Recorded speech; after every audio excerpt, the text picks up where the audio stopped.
ভোর হলো দোর খোলো খুকুমনি ওঠরে, ওই ডাকে জয়ী শাখে ফুল খুকি ছোটরে। কি আশ্চর্য তাই না? ছোটবেলায় আমরা যে কবিতাগুলা মায়ের মুখ থেকে শুনে শুনে বড় হই, একটা সময় সেই কবিতাগুলো না, নিজেদের দায়িত্ব নিজেরাই নিতে শিখে যাই আমরা। আমরা কত বড় হয়ে গেছি তাই না?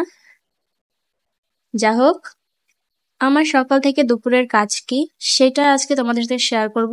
আশা করবো সবার ভালো লাগবে। হ্যালো ভিউয়ার্স, আসসালামু আলাইকুম। আশা করি সবাই ভালো আছেন।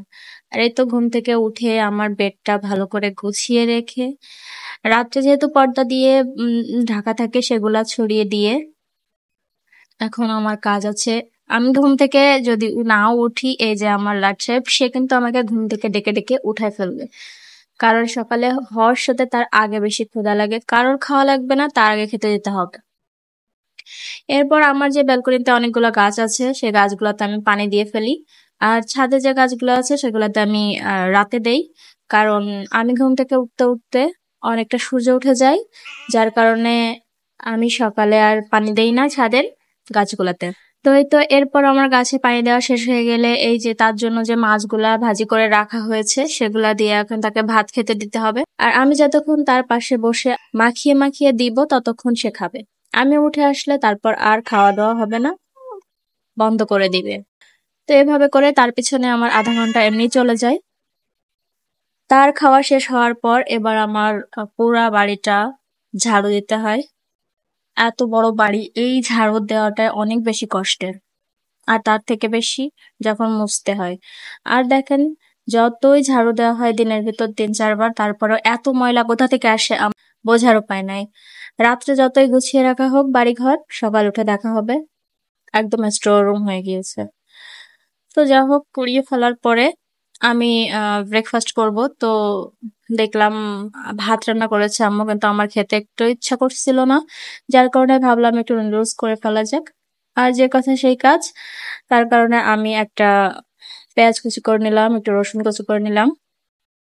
আবার মতো নুডলসে কে রসুন খাই কমেন্টে জানিও। আর আমি যেহেতু মরিচটা একটু বেশি খাই, এজন্য এখানে কাঁচামরিচ অনেকগুলো কুচি করে নিয়েছিলাম। আজকের ভিতরে কোনো সবজি দিব না, এই নুডলসটা আমি জাস্ট 5 মিনিটে রান্না করব, খুবই সহজ হবে। তো এরপর একটা কড়াইতে তেল দিয়ে, আর এটা পেঁয়াজ রসুন মরিচ একসাথে একটুখানি ভাজি করে নিয়ে এর ভেতরে সেই ডিমটা দিয়ে দিব। দিয়ে ডিমটা একটু ভালো করে ভাজি করে নিয়ে এই 1 কাপ মতো 1 মগ মতো পানি দিয়ে দিব। এটা একটু ফুটে এলেই এর ভিতরে দিয়ে দিব নুডলসের মশলাটা, ওইটা একটু মিশিয়ে নিয়ে পানিটা উতল পাতল হয়ে গেলে ওর ভিতরে দিয়ে দিব নুডলসটা। এবার ভালো করে একটু নেড়ে চেড়ে নিয়ে এই পানিটা শুকিয়ে নিলেই কিন্তু হয়ে যাবে। আবার এইরকম পানি পানি অবস্থায়ও খেতে অনেক বেশি মজা লাগে। তো এই তো আমার নুডলসটাও কিন্তু রান্না শেষ, জাস্ট 5 মিনিটই লাগে এইভাবে রান্না করতে। এখন আমি এটা যেহেতু গরম গরম না খেলে ভালো লাগবে না, তো ফ্রেশ হয়ে এসে আহ, খাওয়া শুরু করে দিলাম। নুডলসটা অনেক বেশি মজা হয়েছে। এভাবে করে মাস্ট ট্রাই করে দেখবেন আপনারাও, আশা করবো ভালো লাগবে। আর এর সাথে আমি একটা শসাও নিয়েছিলাম। যেহেতু শসাটা একদম কচি ছিল, এজন্য আমি ছালটা ফেলি নাই। আর আমি তো ভাবছিলাম যে ফ্রন্ট ক্যামেরায় খাবো, বাট আমার এত লজ্জা লাগছিল, যার কারণে আমি এভাবে করেই খেলাম। যাজ্ঞা, কোনো বিষয় না। তো এই তো আমার খাওয়া দাওয়া এভাবে শেষ। এরপর একটুখানি রেস্ট নিয়ে আমি আবার এবার পুরা বাড়িটা একদম মুছে ফেলতে হবে, যার কারণে মুছে শুরু করে দিলাম। আর এখন এই যে আমাকে একদম কাজের মহিলাই লাগছে।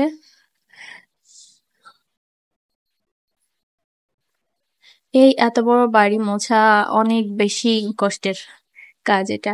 ঘর মোছা ঝাড়ু দেওয়া এটা হয়তো সব থেকে বেশি অসহ্যকর সবার কাছে। যাজ্ঞা, কোনো বিষয় না। এবার অনেক বেশি গরমে আমার এত অসুস্থ হচ্ছিল, যার কারণে আমি ভাবলাম একটা লেবু পানি খেয়ে ফেলি। যার কারণে আমি একটা লেবু পানি বানিয়ে সেটা খেয়ে নিলাম। গরমের ভেতরে লেবু পানি খেলে অনেক ভালো লাগে, এটা আপনারাও ট্রাই করবেন। আর এর ভিতরে এই যে ভাত আর মাছ রান্নাও শেষ দুপুরের এটা। তো আজকে এই পর্যন্তই। ভালো লাগলে লাইক কমেন্ট শেয়ার করে দিবেন। Thank you.